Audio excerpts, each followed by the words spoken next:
বিসমিল্লাহির রহমানির রহিম। প্রিয় স্বতন্ত্র ইবতেদায়ী মাদ্রাসার শিক্ষক ভাই বোনেরা, সবার প্রতি আন্তরিক সালাম, আসসালামু আলাইকুম। আশা করি সবাই ভালো আছেন। তো আজকে যে বিষয়টা খুবই সংক্ষিপ্ত আকারে একটা বিষয় নিয়ে কথা বলবো। বিষয়টা হচ্ছে যে প্রথমত ক্লিয়ার করে নেই, আমি অনুদানবিহীন একটা প্রতিষ্ঠানের শিক্ষক হিসেবে আছি। তো সেই জায়গা থেকে বলতেছি যে যারা অনুদানভুক্ত আছে তাদের পক্ষে যদি কথা যায় তাহলে কেউ মাইন্ড করার কিছুটাই, কারণ যারা অনুদানভুক্ত আছে এদের কাজ তো চলমান, এবং আমি আজকে যতটুকু শুনেছি তাদের 2-3 দিনের ভিতরে তাদের যত কাজ আছে পিছনে, যারা বর্তমানে আজকে নবায়নের জন্য আবেদন করছে তাদের কাজগুলো দ্রুত করবে। তো অনেকে তাড়াহুড়া করছে, যারা অনুদানভুক্ত আছে আসে নবায়ন নেওয়ার জন্য পাগল হয়ে যাচ্ছে। তাদের বিষয় হচ্ছে তাদের স্লিপ দিয়ে যে রিসিপ্টটা দেবে আবেদন করার পরেই আপনার ওই জায়গা থেকেই চলে যাওয়া উচিত, কারণ মিডিয়া না ধরে বা কারোর উপর ডিপেন্ড না করে চলে যাওয়া উচিত। কারণ আমাদের এই মিডিয়া ধরা বা এই হট্টগোল করার কারণে ভোট অনেক কড়াকড়ি, অনেক কথা বলতেছে। তো অবস্থায় আপনাদের স্লিপ দিয়ে তো রিসিপ্ট দিয়ে তো আবেদন করতে বলছে, আপনাদের নবায়নের কপি দিয়ে তো আবেদন করতে বলে নাই। তারপরে আপনাদের নবায়ন দ্রুত আপনাদের ফোন করে হেডমাস্টারকে ফোন করে দেবে, যেটা আমি আজকে জেনেছি। তো সেই জায়গা থেকে যারা অনুদানভুক্ত আপনাদের সব কিছু ঠিক আছে, নবায়ন ঠিক নেই, কিন্তু নবায়নটা করে আবেদন করে ওই রিসিপ্ট দিয়ে আপনারা এমপির জন্য আবেদন করবেন। আর আপনাদের কাজ তো চলমান, হয়তো আগামী মাস থেকে আপনাদের বেতন দেবে। তো এই দিক দিয়ে আপনারা স্বচ্ছ থাকতে পারবেন। শুধু তাড়াহুড়া করে 3-4 দিনের ভিতরে নবায়ন নিয়ে যাবেন, 1 সপ্তাহ নবায়ন এমনি 1 সপ্তাহের ভিতরে পাবেন, 1 সপ্তাহ লাগবে না। কিন্তু আপনারা ওই হট্টগোল করাতে হয় কি যে তখন তার স্যারদেরও সিরিয়াল মেনটেন করতে বা দ্রুত কাজ করতে একটু প্রবলেম হয়ে যায়। তো সেই দিক খেয়াল রেখে আপনারা যদি রিসিপ্ট দিয়ে আবেদন করেন, যেহেতু আপনাদের আবেদনে বলা হয়ে আছে যে নবায়ন রিসিপ্ট দিয়ে আবেদন করা যাবে, ওটা আপলোড করলে হবে। আপনাদের কোড দিয়ে সার্চ দিলেই বোঝা যাবে আপনাদের নবায়ন হয়ে যাচ্ছে। আপনাদের কাজগুলো ইনশাল্লাহ দ্রুত, শুধু অনুদানভুক্তদেরই কাজ চলছে বর্তমানে বেশি, হয়তোবা তার মাঝে কোডভুক্তদের কিছু কাজ চলছে বলে নবায়নের কাজ। তো এই দিক দিয়ে আপনারা এই আবেদন করে শুধু এমপির আবেদন করেন। অস্বচ্ছতা বা অবৈধ কোনো পথ অবলম্বন করলে কি হয়, আজকে এক ভাই আসলো, সে জেলার নামটা নাই বলি, সে মাদ্রাসায় কোড আছে অনুদানে তোলে, কিন্তু সে যখন নবায়ন করতে গেছে, ওই যে আমরা ব্যাংক যে ড্রাফটটা দেওয়ার পর কোড দিলে সার্চ দিলে নাম চলে আসে না, ওই জায়গায় তার নামটা আসতেছে না, মানে কোড হয়তো বা ভুয়া কারো কাছ থেকে নিয়েছিল। তো অনেকে হয়তো এরকম স্বীকৃতি মঞ্জুরি ভুয়া নিয়ে অনেক কিছুই চেষ্টা করতেছেন, তাদের ভবিষ্যৎ কী হবে আল্লাহ ভালো জানে। তো একটু হেডিং দিলাম শুধু, এটার জেলার নাম বলে হয়তো বা তার জন্য সমস্যা, সে আমার সাথে শেয়ার করলো। তারপর আমি বললাম যে হয়তো আপনার কোডটা ভুয়া ছিল, বা তারপর সে দেখলাম এক নেতা ধরে চেষ্টা করতেছে, নেতারা চেষ্টা করলে তো অনেক কিছুই পারে।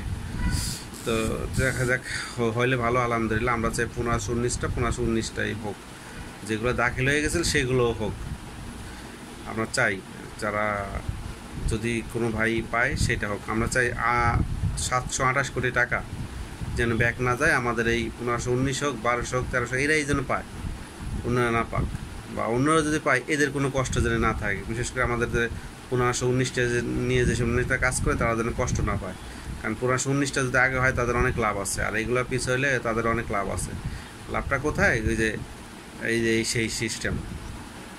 আরে ভাই, 728 কোটি টাকা 1519টা যদি না পায়, 1300 প্রতিষ্ঠান যদি পায়, 200 প্রতিষ্ঠান যদি কোডভুক্ত আলাদা দিত বা যোগ্যদের দিত, কোড নাই তারা সে যদি পাইতো, আমাদের কোনো লাভ না। যদি 1519 বাদে 5000 প্রতিষ্ঠান হয়ে যায়, কোনো নেতার কোনো ক্ষতি নেই, আর যদি না হয় তাদের কোনো লাভ নেই। এটা আমার তাদের উচিত ছিল, কারণ সাধারণ যারা আমজনতা এই এপিজেড সেক্টরে নাই, তারা বললো, অনেকেই বলে আফসোস করে যে তোমাদের নেতারা যদি 1519টার এমপিও যখন নিজ সরকার আবেদন ছাড়লো তখন যদি একটু একটু বেঁকে বসতো যে তা আপনাদের আমরা এটা মানি না, কারণ অলরেডি আমাদের 4312টা এমপির স্বাক্ষর আছে। তারপরে কেন এই বৈষম্য দূর করার সরকার কেন বৈষম্য সৃষ্টি করে 1519টার দেবে, এমপি দেবে? আমাদের ওই সংখ্যার চেয়ে বেশি দিতে হবে। তখন 5-6 হাজার প্রতিষ্ঠান সরকার একটু ভেবে দিতে, হয়তো 1 মাস নষ্ট হইতো, কিন্তু সবাই একসাথে যাইতে পারতাম। তারপরে এটা নিয়েছে কী যুক্তি, কী কারণ, হয়তো এরা আগায় আছে সব দিক দিয়ে, কিন্তু এরা তো আগায় কীভাবে আসলো? অনেকে তো কোডে প্রবলেম, তাদের সলভ করতেছেন, যার কোড নাই তারা সলভ করে দিচ্ছেন। আমাদের তো কাছে সবই তো আছে, 300-400 মাদ্রাসার কোড নাই, সেই কোডগুলো তো দিয়ে নেবেন। তাহলে যাদের কোড নাই বা কোড আছে তারা তো যোগ্য, এদের যোগ্য বানায় নেবেন। এদের জমির সমস্যা, খাজনার সমস্যা, এদের যোগ্য বানায় নেবেন। এরা যোগ্য, এরা শুধু ভাতা পাইছে, আগে খাইছে বা ভাতা পাইছে, এইটুকুই তাদের এই কষ্টে থেকে কথাগুলো বলা। কিন্তু যখন এই প্রবলেম, এদের দেখতাম যে প্রবলেম নেই, এর আগে আছে, তখন এই দুঃখ থাকতো না। তারপরে এটা দুঃখে থেকে বলা, আসলে এটা বলা ঠিক না, তারা পাচ্ছে তো পাক, কিন্তু আমরা যেন যারা 728 কোটি টাকা যেন স্বতন্ত্র ইবতেদায়ী মাদ্রাসা শিক্ষকরাই পায়, কেউ যেন বেশি না করে, আর স্বতন্ত্র ইবতেদায়ী মাদ্রাসা নিয়ে যেন কেউ খেলা না করে। কারণ এই যে যেটুকু হচ্ছে, যাই হচ্ছে, আমরা যদি সিরিয়াল মেনটেন করি বা নেতৃবৃন্দের সাথে যোগাযোগ করি, যাই করি, কিন্তু ধৈর্য এবং কৌশলের সাথে করি, সেটা যেন ভালো হয়। কারণ ইবতেদায়ীর আসলে বোর্ড যেন বিরক্ত না হয়, তারা বিরক্ত না হয়ে যেন কোনো ডিসিশন না নেয়। আপনার 3-4 জন মিলে যায়, সে আপনার কাজ করে নিয়ে আসবেন। ধরুন সাপোজ আমি সেম একই আবেদন করছি, আপনি বিশাল এক নেতা ধরে বা আমাকেই ধরে যে সে কাজ করে নিয়ে আসলাম 3-4 জন মিলে। আর আপনার পাশে যে ছিল সে কি হইলো, সে মনে কষ্ট পাইলো না, তার তো হয়তো আপনার মতো টাকার জোর নাই। তো সব কিছু করেন, যাই দিয়ে করেন, গোপনে করাই ভালো। তো যেন কেউ না বুঝতে পারে যে কেউ আগে যাচ্ছে কেউ পরে যাচ্ছে, হতাশ হয়ে যায়, তখন সে আরও বেশি হয়ে যায়। তো এইটাই বলার কথা যে স্বতন্ত্র ইবতেদায়ী মাদ্রাসায় অনুদানমুক্ত, তাদের বিষয় খুবই সেন্সিটিভ বোর্ড, তাদের দ্রুত নবায়ন দিয়ে দ্রুত তাদের কাজ সম্পন্ন করবে। আপনার হতাশ হওয়ার কোনো কারণ নাই।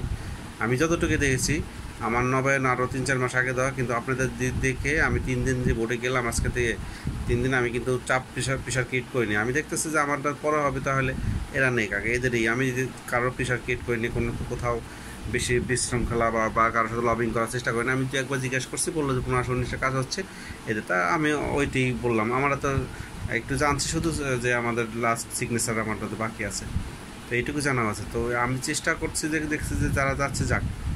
তো যারা আমরা কোডভুক্ত আছি বা কোডবিহীন আছে, আমাদের যে প্রক্রিয়া, আমরা অবকাঠামো, ছাত্র শিক্ষক ঠিক রেখে সব কিছুই আমরা পরিচালনা করি। যদি আল্লাহ চায়, ইনশাল্লাহ আমাদেরও সামনে আসবে, আমাদেরও পথ সুগম হবে। যেহেতু বাজেট আছে, আমরা যতটুকু শুনি যে আমাদের যথেষ্ট পরিমাণ বাজেট আছে, আমাদের দেওয়ার জন্য সরকার ইচ্ছা আছে। আমরা নেতৃবৃন্দ সহ সবাই চেষ্টা করলে ইনশাল্লাহ সফল হব, হয়তো 2-3 মাস পরে, এইটুকুই, তাছাড়া কিছু না। এদের কাজ সম্পূর্ণ হওয়ার পরেই অনুদানবিহীনদের কাজ শুরু হবে ইনশাল্লাহ। হতাশার কিছু না। আপনাদের পেপারস আস্তে ধীরে সুস্থে সবাই রেডি করেন, একেবারে কোনো যেন ত্রুটি না থাকে, এবং বৈধ পেপারস দিয়ে সব কিছু করার চেষ্টা করবেন ইনশাল্লাহ। হয়তো বা 2-1 মাস পরে, আর এই মাস হোক আগামী মাস হোক, আমাদেরও বিষয়ে একটা সিদ্ধান্ত আসবে ইনশাল্লাহ, আশা করি, আল্লাহর উপর ভরসা রাখি। তো এই দিক দিয়ে খেয়াল রেখে সবাই কাজ করবেন ইনশাল্লাহ। এইটুকুই। যারা কোডভুক্ত আছেন, আপনারা নিশ্চিন্তে থাকতে পারেন, আপনারা রিসিপ্ট দিয়ে আবেদন করেন, আপনার নবায়ন ডেকে দেওয়া হবে। আপনার যারা প্রধান শিক্ষক আছে তাদের নাম্বারে ফোন করে দেওয়া হবে। আমি যতটুকু জেনেছি সেটাই বললাম। আপনারা হতাশ হয়ে বা দ্রুত নেওয়ার জন্য টাকা পয়সা খরচ করার দরকার নেই। আপনাদের নবায়ন অতি দ্রুত দিয়ে দেবে, হয়তো বা 2 দিন 5 দিন 7 দিন দেরি হবে। যাদের রেডি হয়েছে তাদেরগুলো ডেকে দিয়ে দেবে ইনশাল্লাহ, এই নিউজটাই দেওয়ার জন্য। আর যারা অনুদান বিহীন আছে, আমরা পেপারস রেডি করি ইনশাল্লাহ, ধীরে সুস্থে আমাদেরগুলো হবে ইনশাল্লাহ। ধন্যবাদ সবাই, আসসালামু আলাইকুম।